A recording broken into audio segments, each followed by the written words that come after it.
FAQ on manufacture and other operations in customs warehouse.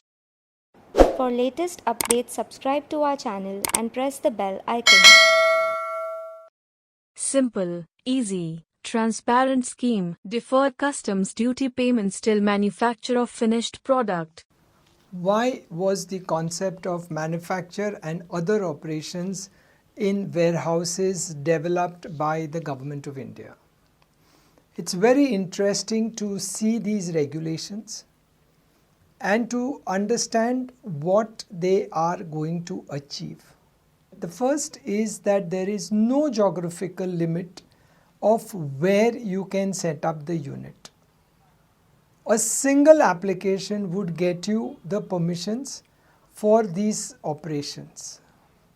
It would give manufacturers an improved liquidity because there is a deferment of import duty and there is no interest on the deferred duty. There are no time limits also on the deferred duties. It further permits the manufacturer to get in GST paid goods. It further permits procurement of GST compliant goods into such warehouses. It further gives you a single digital account for ease of working and maintaining the records. Most importantly and interesting is that there are no limits. Like the earlier regulations, there are no percentages about how much can be taken out of the factory for domestic consumption, how much for export purposes. So you can even do the entire manufacturing of your domestically to be sold goods in such warehouses and take the benefit of deferred payment of customs duties. So it is highly recommended that every manufacturer examines these regulations, examines the viability of these regulations for his or her activity. As long as he has a good import component going into the manufacturing, this could be a game changer for your organization.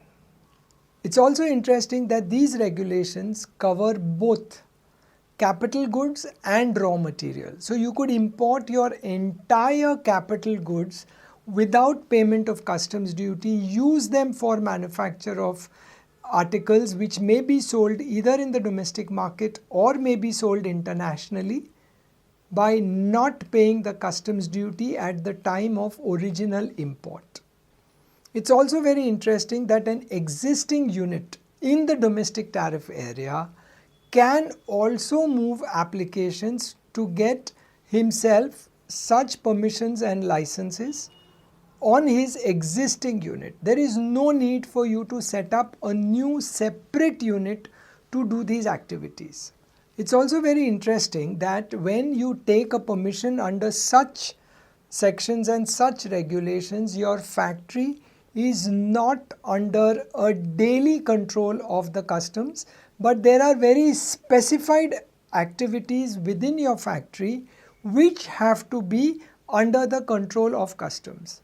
So it's a model where a lot of your activities you take without having to take specific daily permissions or sanctions, and there are very specific activities where you have to take permissions from the proper officer or the bond officer who shall be appointed for your warehouse.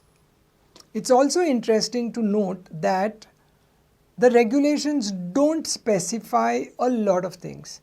They've made it so simple and open, which means you could even have a bare land on which you could create the wall and ask for permissions under these regulations.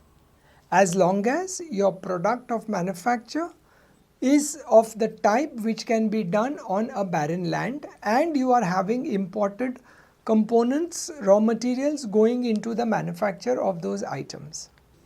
Another innovative thing that has been done is that there is no concept of renewal or validity, and your permission remains valid unless it is cancelled or surrendered by you. So there's no requirement of filing an annual return. There's no requirement of saying that these regulations are valid for 3 years, 5 years. No, once you've been given your permissions, that permission is valid till it is cancelled or surrendered by you. They have taken the trust regime further, and they have not specified how frequently or how often or with what within what period would the unit be audited. They have only said that we will have an audit based on risk criteria.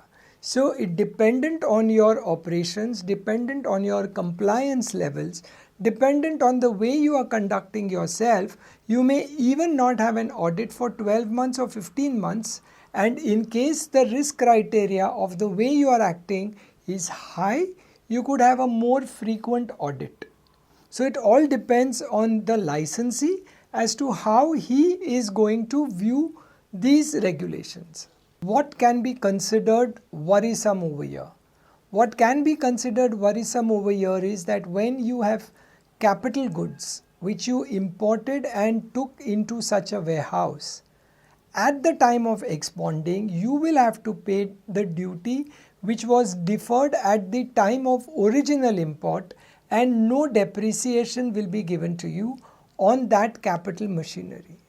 Operation of the other schemes and the other facilities given by the Ministry of Commerce would continue. So just because you are taking benefit of this, your EPCG or any other benefits that you may be taking, MEIS, presently SEIS, all of it is permitted. Contact your licensed customs broker for registration of your factory.